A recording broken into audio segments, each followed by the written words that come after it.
Now, over the last few weeks, we ran a competition here in Ireland M to give you at home a chance to win a brand new smile with a revolutionary new procedure called Teeth in a Day. We received a phenomenal response.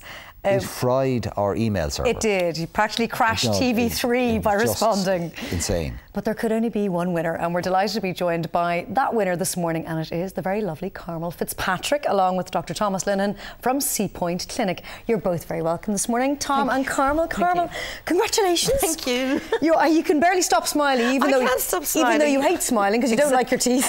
I know, because I can't believe it. I'm just so excited about it all. It's wonderful. Now, can we talk about your teeth as they stand? Okay. How many teeth, can I ask you a brutal question, how many teeth do you have that are your own? Well, on the top I've got 5.5.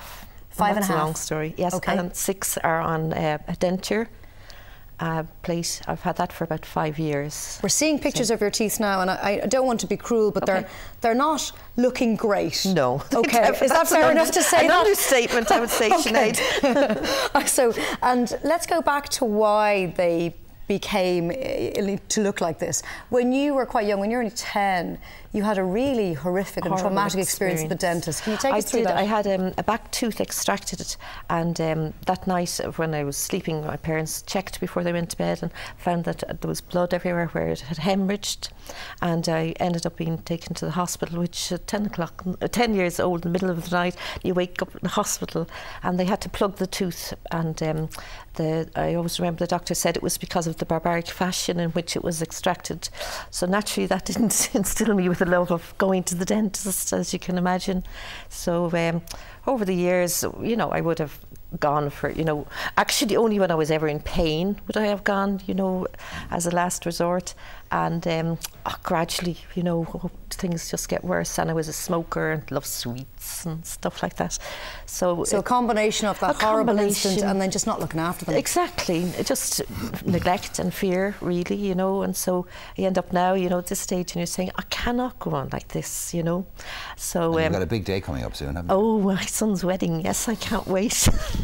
Is this the same son on whose graduation day one of your teeth crumbled? Yes, it is, actually. Yes. You were telling us one of your front teeth crumbled away. It crumbled the day before, so we had to arrange for the photographs with his fiancée Derda that I would stand on his left hand slightly this way, so nobody would get a chance to see the tooth, or else I just smile like this. Now, I know we're laughing, but it has really affected your confidence, hasn't it? Most definitely. It's what I feel that everyone sees when they look at me.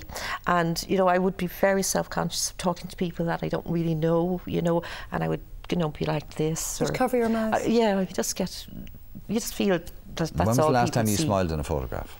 Oh, gosh, I don't know. The one I sent you was the engagement party, and I'm kind of mouth closed. Yeah, you know, it would be just... Right, Dr. Linehan.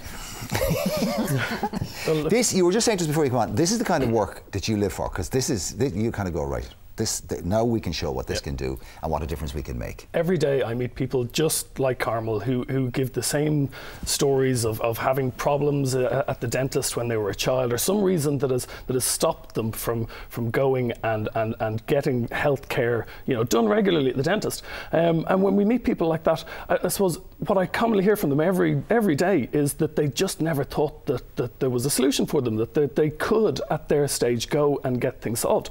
Modern technology like dental implants allows us to, you know, comfortably and easily restore people to healthcare and function and make it last for a lifetime.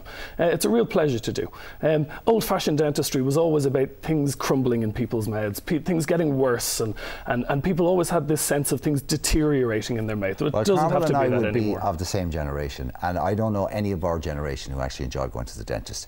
It was a nightmare. It was. You didn't enjoy it. Now I know my children actually like going to the dentist because it's a pleasurable experience.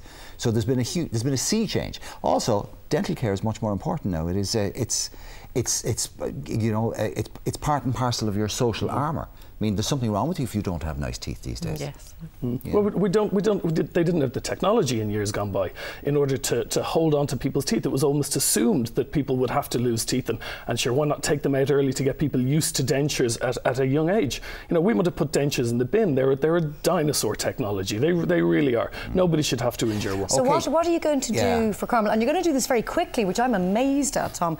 Tell us what you're going to do. You're going to give her a full, fresh, beaming, perfect smile. Well, I suppose dentistry is supposed to be about a lifetime. Making something beautiful in a day or a month or 6 months is fantastic. And yes, we can do it. But we want to make something that's healthy and functional and beautiful for the rest of Carmel's life. So and she's going to have it done by Patrick's Day. You said that. You said that. So well, when's the wedding, Carmel? November. Ah, you have buckets so it's of time. veneers I'll be and well implants. used to smiling. That's right, yeah. Veneers and implants. Carmel, are you nervous at all? You couldn't be nervous with this guy, could you? Exactly. No, you could not. Exactly. The view will be good, Carmel, won't it? I mean, the view will be good. Oh yes, yes, definitely. I'm going to blush, guys. And is the family thrilled for you as well? Oh, they're delighted. They can't believe it now. I can't believe it. You're myself. really thrilled. I I'm am so happy. excited. It's and great. it was just, I think, the timing also of me, you know, my research, extended research. You were actually looking at going and getting. Oh, but I had my appointment made for the same afternoon. I had to ring and cancel. I felt bad. You had an appointment made to go and get dentures. Yes, to, you know, meet a denturist. I thought they were dental technicians, but no, they're denturists. Well, I tell you, the before and afters are going to look.